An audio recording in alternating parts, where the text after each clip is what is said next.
Je reviens vers vous pour parler de quelque chose que je trouve très intéressant, c'est ces personnes qui vont bouleverser un peu des industries qu'on a toujours connues telles quelles. Et je voulais toucher à des choses qui sont d'ordre de genre spécifique ou même dans le milieu du livre. Encore mieux, de Léna Situation.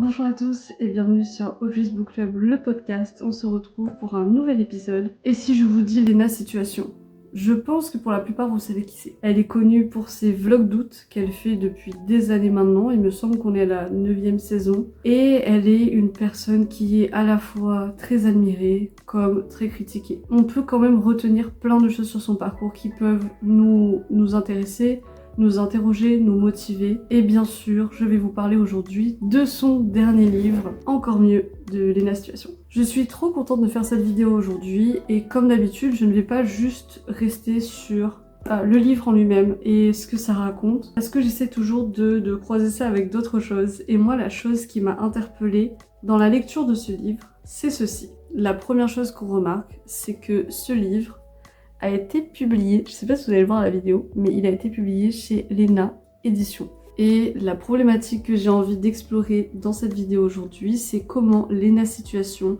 a fait pour changer l'industrie du livre. On va commencer par un peu de contextualisation. Pourquoi je parle de révolution de l'industrie du livre à mon sens? Qu'est-ce que c'est une maison d'édition au départ? Donc une maison d'édition, vous l'avez compris, ça publie des livres. Mais en fait au départ, les maisons d'édition, ce n'étaient pas ces grands groupes très industriels qu'on peut voir aujourd'hui. Les maisons d'édition, c'était des institutions familiales.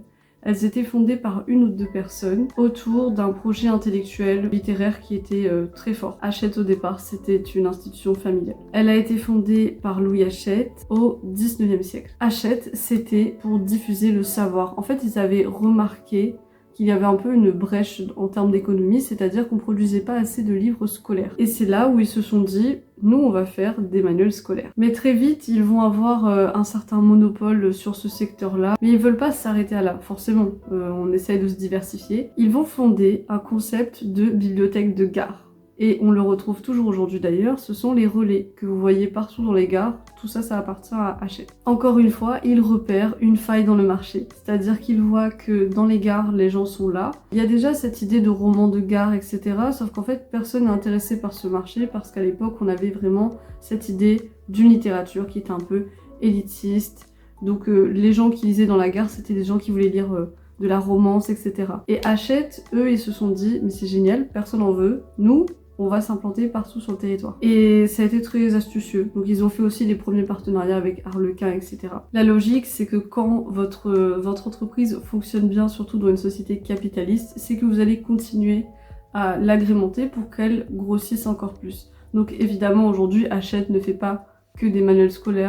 En édition, on va parler de deux types de croissance. Et c'est très intéressant parce qu'il faut que vous reteniez ça, puisque je vais en reparler un petit peu après. On a une croissance qui est horizontale. C'est-à-dire qu'on a des maisons d'édition comme Hachette qui ne vont pas s'arrêter là où ils se sont arrêtés, c'est-à-dire avec leur manuel scolaire, avec leur propre maison d'édition et ce système de bibliothèque de gare. Ils vont vouloir s'accroître. Pour ce faire, ils vont acheter d'autres maisons d'édition. Ça, c'est la croissance horizontale. La croissance verticale, c'est Hachette, par exemple, n'est pas juste éditeur, n'est pas juste une maison d'édition. Ils ont aussi Hachette Distribution.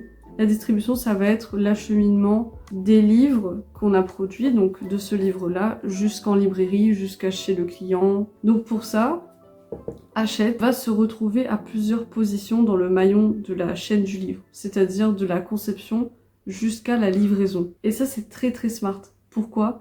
Parce que forcément, si vous êtes à toutes les postures dans la chaîne du livre, vous faites de l'argent partout, tout l'argent il vous revient à vous, et vous n'avez pas forcément à débourser pour des sous-traitants. Et face à des groupes comme Hachette, on a toutes les maisons d'édition indépendantes. C'est vraiment une constellation. Elles sont vraiment réparties de taille plutôt petite, voire moyenne. Et là, plus elles sont moins dans l'industrie, ça va plutôt être un engagement éditorial par exemple. Moi j'aime bien prendre l'exemple d'une maison d'édition que j'adore, qui est les éditions Piquier. Donc eux ils sont vraiment concentrés sur la littérature asiatique. Et ils ont clairement une lignée qui est très directrice dans tous les ouvrages qu'ils vont publier. Malheureusement, comparé à des grands groupes comme Hachette ou encore Editis, ils sont très peu visibles. Pour plusieurs raisons, parce que déjà leur taille de maison d'édition est beaucoup plus petite, donc au niveau de la production, ils peuvent pas en faire autant. Il y a moins de postes, donc ils vont prendre plus de temps aussi sur leurs ouvrages et comment les façonner, etc. Et en plus de ça, la plupart n'ont pas de distributeurs propres à eux-mêmes, puisqu'ils n'ont pas les moyens, ni la capacité de louer un espace aussi grand pour pouvoir stocker tous les livres.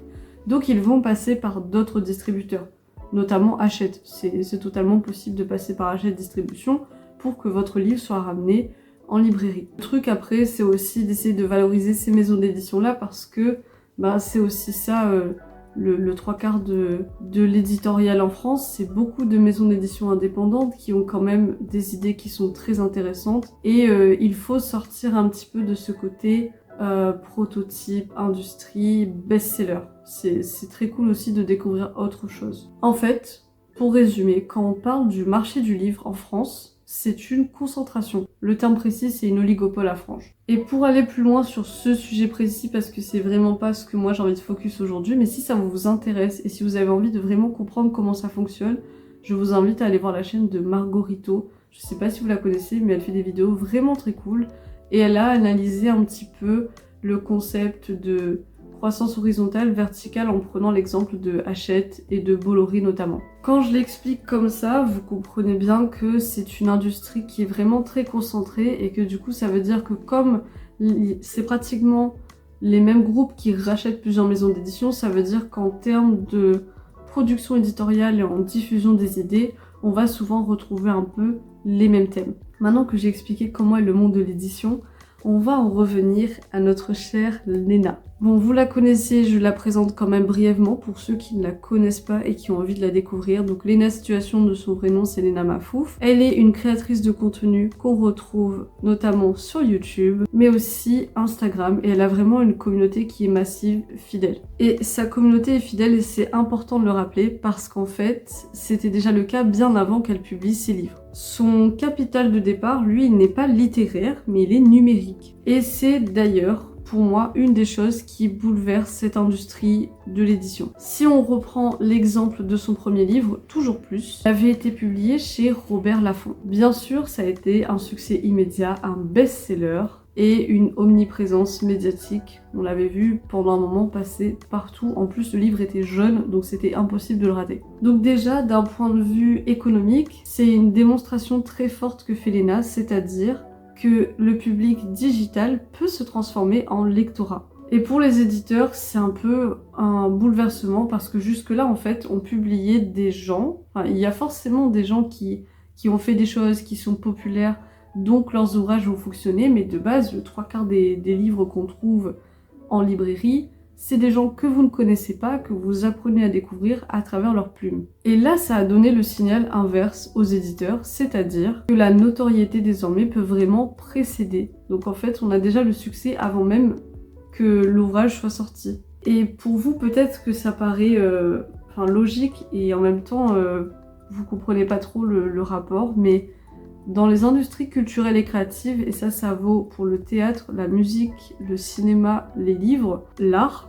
en général, c'est quelque chose qui est d'imprévisible, puisqu'au final, ça dépend de nous. Ça dépend de ce que nous on pense, ce que nous on ressent, ce que ça nous fait ressentir en fonction de nos expériences passées, de nos émotions, de notre éducation, de ce qu'on a internalisé, etc. Quand on dit donc les goûts et les couleurs ne se discutent pas, c'est un peu véridique. Et donc quand vous sortez une œuvre et que l'auteur n'est pas connu, que personne ne connaît cette personne, genre vraiment Internet ne connaît pas cette personne, vous avez jamais entendu parler de lui, et que vous sortez son premier ouvrage, forcément il y a un risque que ce livre ne se vende pas, même si l'histoire a l'air captivante, parce qu'après il faut trouver son lectorat. Donc quand Léna elle arrive et qu'elle veut publier un livre, elle a déjà un lectorat, elle a déjà des gens qui la suivent, qui la connaissent, qui apprécient ce qu'elle est. Donc forcément, ça va renverser la tendance de cette incertitude. Les éditeurs, ils vont chercher un peu ces personnes influentes parce qu'ils ont envie de faire de la rentabilité ce qui est compréhensible aussi. On est vraiment dans une économie très capitaliste aujourd'hui et on a besoin de faire la rentabilité. Mais ça pose problème concernant l'art, concernant la diffusion des idées comme je l'ai évoqué avant. Et là où l'ENA frappe encore un petit peu plus fort, dans cette économie du livre qui était quand même assez traditionnelle et gérée par ces grands groupes que j'ai déjà cités juste avant, elle sort encore mieux. Et le changement radical, c'est qu'elle choisit l'auto-édition. Et encore une fois, ce choix, il n'est pas anodin. On est dans une société où l'édition traditionnelle est valorisée. L'auto-édition, en règle générale, ça a toujours été décrié. On dit que c'est de mauvaise qualité, que c'est pas assez professionnel en général. Il y a vraiment cette idée que l'auto-édition, c'est pour les blogs, c'est pour Wattpad, c'est pour les fanfictions, mais on va pas le retrouver dans des livres. Bien sûr, il y a d'autres exemples qui ont très bien fonctionné, notamment la dark romance. Enfin, je reviendrai sur ce sujet une autre fois. Mais la situation de Léna, elle est très différente. Parce que ce livre, c'est pas une auto-édition classique. Elle maîtrise, elle aussi, presque tous les maillons de la chaîne du livre. Comme je l'ai expliqué, cette croissance, bon, elle est pas trop dans le rachat des maisons d'édition, mais ce que je veux dire, c'est que contrairement à son premier livre où elle gagnait des royalties puisqu'elle était autrice, le 3/4 de l'argent au final allait pour les distributeurs, pour les éditeurs, pour les libraires. Mais elle n'était pas dans tous les maillons de la chaîne. Elle y est pas encore entièrement, puisqu'il n'y a pas encore l'ENA Distribution, mais ça ne saurait tarder, qui sait un jour. Elle est à la tête du contenu, elle est à la tête de la production, donc des choix éditoriaux qui ont été faits dans le livre, dans le type de couverture, du papier, le format, etc. Le marketing, parce qu'en plus c'est la reine du storytelling, donc au niveau du marketing, elle est très très bien aussi là-dessus. Elle va gérer une partie de la distribution dans le sens où c'est vente directe, logistique, partenariat. Là où le cas d'une autrice auto-éditée est souvent mise à l'écart, Léna, elle dispose d'une certaine marque, personnel fort, un personal branding très très fort et un pouvoir de négociation comparable à celui d'un éditeur puisqu'en plus elle a déjà d'autres entreprises, elle a Hôtel Mafou notamment, elle négocie beaucoup de contrats pour plein de choses donc elle sait comment gérer ce business aussi. Et on va revenir sur le marketing. Le truc le plus cool avec ce livre-là, c'est qu'en fait, pendant les vlogs d'août, elle a annoncé qu'il y aurait la possibilité pour les gens qui regardent les vidéos de choisir la couverture qu'ils voulaient voir sur l'ouvrage. Donc en fait, il y avait 4 choix de couverture que j'afficherai sur l'écran. Et à la fin des vlogs d'août, celui qui avait le plus de votes sur le site web de Léna allait être la couverture officielle. Moi, à l'époque, j'avais choisi la verte, qui se trouve être maintenant la couverture officielle. Et ça a l'air d'être une petite action qui est ridicule, mais ça bouleverse beaucoup cette industrie. Parce que, déjà, je pense que vous connaissez pas beaucoup d'ouvrages qui ont des couvertures différentes, à moins que ce soit des rééditions. En général, ça va se faire en réédition. Mais moi, quand j'ai vu le concept, je me suis posé une question directement, c'est en termes de logistique, comment elle le fait. Parce que, bon, on n'a pas beaucoup d'imprimeurs en France. En règle générale, les imprimeurs, c'est pas non plus le truc où on en a le plus, à moins peut-être en Asie. J'ai des doutes sur l'Asie. Je suis pas calée forcément imprimerie, mais c'est quand même une logistique, c'est-à-dire qu'en tant qu'éditeur, lorsque vous faites le choix de la couverture, ça se fait des fois 1 an, 2 ans à l'avance, parce que, il faut caler les machines à l'imprimerie, il faut valider un créneau, il faut prévoir le nombre d'exemplaires, etc. Le truc, c'est que Léna, c'était complètement fou, dans le sens où on n'avait pas le choix des couvertures parce qu'on a fini de décider les couvertures à la fin du mois d'août et le livre il sortait en octobre. Donc ça a laissé 2 mois. 2 mois pour faire tous les livres avec les couvertures différentes, etc. Donc c'était déjà très très ambitieux. C'était très ambitieux. Vous le savez, pour peut-être si vous êtes intéressé un peu à ça, qu'il y a eu des couacs. Certains n'ont pas reçu leur version collector parce qu'au final c'était plus possible auprès des imprimeurs ni de la distribution de l'envoyer. Il y a eu plein de choses qui se sont passées malheureusement, mais je trouve qu'il faut quand même souligner la prise de risque. L'autre couac qu'elle a rencontré malheureusement, c'est au niveau de la distribution, parce que il me semble que si j'ai bien compris, elle avait changé de distributeur 1 mois peut-être avant la lancer. Et imaginez juste, elle est passée d'un énorme distributeur qui a des locaux gigantesques à un plus petit, qui tout d'un coup se retrouve avec un livre qui clairement va être un best-seller, qui clairement va être en forte demande et il se retrouve à devoir tout produire 1 mois avant la date de sortie parce qu'en plus tous les gens qui avaient commandé pendant les vlogs d'août, cette période-là, ils avaient leur livre en précommande. Ces maisons d'édition qui fonctionnent très très bien aujourd'hui, Est-ce qu'au final c'est que ce qui est du traditionnel? Est-ce que ça relève vraiment que du traditionnel? Ou au final c'est aussi parce que c'est une question de faisabilité? Il y a des questions qui se soulèvent parce que pour moi elle va révolutionner l'industrie du livre pour plein de choses. Déjà, c'est une femme influenceuse, je l'ai déjà expliqué. Elle a un impact numérique impressionnant et c'est une femme influenceuse qui ouvre sa propre maison d'édition. Alors que si on regarde traditionnellement comment c'est fait, c'est des familles, mais en plus c'est des familles souvent qui sont issues de la bourgeoisie, on va dire quand même parisienne. Le 3/4 sont concentrés vraiment sur Paris, et c'est ce genre de personnes. Quand on regarde Léna Situation, on voit clairement que de base, elle fait pas partie de cette catégorie de la population. Jusqu'à aujourd'hui, malheureusement, elle n'est pas prise au sérieux. C'est un peu dommage parce qu'elle fait quand même un travail derrière. Il y a quand même une réflexion, il y a quand même une recherche. Donc, je trouve qu'on devrait valoriser un peu plus la prise d'initiative par des jeunes aujourd'hui. Je vais pas rentrer dans les détails du livre, est-ce que c'est bien, est-ce que c'était pas bien, on va juste survoler un peu. Donc en fait, le livre se présente ainsi et on a plein de petits exercices à faire, etc. pour essayer de se comprendre. Et je trouve que dans l'ensemble, si vous êtes, je sais pas, au collège, lycée, ça peut être intéressant parce que franchement, on n'est pas non plus dans du développement personnel très très poussé. C'est un peu plus un cahier d'exercice, on va dire, mais ça reste sympa et en fait, elle va illustrer ça avec des parties de sa vie et tout. J'ai pas forcément envie d'émettre une opinion là-dessus, mais en plus de ça, elle se prend vraiment tout le temps du backlash sur internet, vraiment des insultes, etc. Et je suis pas là pour alimenter ce genre de choses. Moi, avec mon petit podcast, j'essaie justement de montrer là où on challenge un peu des façons de penser, des façons de faire, et c'est clairement ce qu'elle fait dans cet ouvrage. La question qui m'a traversé l'esprit après avoir lu ce livre et en connaissant la personne de Léna, le fait qu'elle ouvre sa maison d'édition, etc., c'est la qualité littéraire versus la visibilité. Est-ce que le succès de son ouvrage va reposer sur son texte ou est-ce qu'il va au final reposer sur sa notoriété? Parce qu'en fait là c'est son premier ouvrage, mais elle a pour idée de publier sur son site, elle le dit d'ailleurs, qu'elle voudrait mettre en avant d'autres personnes qui pourraient briller aussi mais qui n'ont pas bénéficié de cette lumière. Ce qui pose une question de durabilité. Est-ce que c'est viable sur du long terme? Ou est-ce qu'au final c'est encore une fois dépendant d'une certaine présence constante numérique? La dernière question que je me suis posée, toujours en lien avec cette idée de vouloir mettre en avant des auteurs qu'on ne connaît pas, c'est cette idée de reproductibilité. Est-ce que c'est vraiment une voie possible pour d'autres autrices? Ou est-ce qu'au final, il faut quand même qu'on ait nous aussi une certaine communauté pour que Léna puisse en faire quelque chose en termes de marketing? La question que j'essaye de poser avec ça, c'est vraiment de se demander est-ce qu'on peut vraiment au final publier n'importe qui? Moi j'ai espoir que oui, j'ai espoir qu'on puisse et qu'il faut aussi s'attarder dans les rayons, qu'il faut parler avec les libraires, etc. pour avoir d'autres recommandations et découvrir des gens. Mais le truc, c'est que on est aussi dans une société qui est très très économiquement parlante.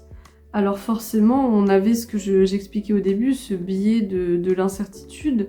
Est-ce que Léna, elle aussi, ne tomberait pas pour pouvoir faire fonctionner sa maison d'édition dans ce biais un jour et de se dire qu'elle va publier que des gens qui ont une communauté, une présence en ligne, qui sont assez connus ou qui ont une certaine prestance pour être sûre de s'assurer des revenus derrière. Ma dernière partie, c'est de se concentrer sur ce que ça change vraiment ce genre de maison d'édition. Les maisons d'édition comme ça, donc Léna Édition, ça devrait exister un peu plus parce qu'au final, on fait face à une certaine démocratisation. C'est-à-dire que si on enlève le plan économique, etc., et qu'on part du principe que c'est trop bien de pouvoir utiliser son audience, sa lumière pour faire briller d'autres personnes qui ont aussi des rêves et qui ont envie de publier mais qui ne sont pas connus, ça voudrait dire que des auteurs, autrices qui étaient peu considérés dans le milieu du livre, parce qu'ils étaient peut-être trop jeunes, hors normes, éloignés des codes traditionnels, peuvent atteindre eux aussi un certain lectorat. Le second truc qui est vraiment cool lorsqu'on lance ce genre de maison d'édition, c'est qu'on change les barrières. C'est-à-dire que,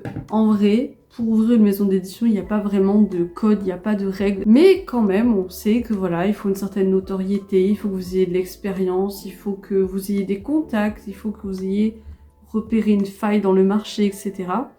Et là, au final, Léna Situation, elle va déplacer les barrières. que l'enjeu ce ne sera plus de convaincre un comité éditorial que ce livre mériterait d'être publié parce qu'il est génial et qui vous a fait ressentir si, et que vous faites un pitch et tout, mais c'est plutôt de réussir à fédérer une communauté. Ce qui est cool parce que ça pourrait fédérer d'autres parcours, d'autres voies sur ce marché du livre. Mais pour moi, cette ouverture, elle cohabite avec un certain paradoxe. C'est un peu dangereux dans le sens où on pourrait faire face aussi peut-être à une forme de concentration. Parce que là, on va dire que si on déplace les barrières et qu'au final, c'est plus les éditeurs qui vont faire le choix, mais c'est vraiment les gens, Internet, ceux qui vont penser, il faut quand même une certaine empathie de la part des personnes qui utilisent les plateformes sur lesquelles elle va mettre en avant ses auteurs, des algorithmes aussi, et donc ces critères de visibilité ils changent. Ce qui compte peut-être dans le futur dans ce cas-là, ce ne serait plus le texte, mais la communauté autour de l'autrice. On le voit déjà un petit peu avec la dark romance, mais là franchement je vous tease, j'ai vraiment envie de faire un épisode dessus. J'ai toujours peur de perdre mon audience en allant dans des trucs très techniques parce que moi je suis vraiment passionnée par tout ça. La conclusion, c'est encore une question. Ouais, je pense que vous avez compris, j'adore les questions. J'adore me poser des questions. J'essaie de faire en sorte qu'il n'y ait pas de reflet sur le papier, comme ça vous voyez quand même bien. Ma question c'est, au fond, qu'est-ce qui fait aujourd'hui la valeur d'un livre ? Est-ce que c'est son contenu, son message, son utilité personnelle, sa visibilité, la relation qu'il crée avec une communauté? Je me dis que peut-être qu'avec ce genre d'ouvrage, ce genre de maison d'édition, on est peut-être en train de changer notre rapport au livre et notre définition de ce que c'est la lecture. On arrive donc à la fin de cette vidéo, j'espère qu'elle vous a plu. Moi ça m'intéresse beaucoup de comprendre comment les choses elles fonctionnent dans notre société et je pense que la culture c'est vraiment un point essentiel pour moi. J'aime bien déjà le faire à travers mes lectures, que ce soit... C'est pour ça que je pense que c'est important de valoriser tout type de lecture, même si vous aimez la fiction ou pas, parce qu'on a souvent eu ce débat fiction, littérature classique, qu'est-ce qui est mieux. Pour moi on peut aussi trouver de très belles choses, de très belles morales, des manières d'apprendre sur soi, etc. ou sur les autres à travers des ouvrages, qu'ils soient classiques ou fictionnels. Et là, pareil, avec un livre comme celui de Léna, plutôt développement personnel, mais friendly. J'espère que cette vidéo vous a plu, que je vous ai pas endormi avec toutes mes histoires, toute mon explication un peu économique sur le marché du livre. J'ai essayé vraiment de le faire de manière très condensée. Si ça vous a plu, comme d'habitude, n'hésitez pas à me faire un retour en commentaire, de me dire ce que vous en pensez. Est-ce que vous avez vu ce livre passer? Est-ce qu'il vous interpelle? Est-ce que ça vous intéresse? Est-ce que vous posez des questions des fois sur l'industrie du livre ou où est-ce que ça va? Faites-moi un retour, n'hésitez pas, et je vous dis à très bientôt pour un nouvel épisode.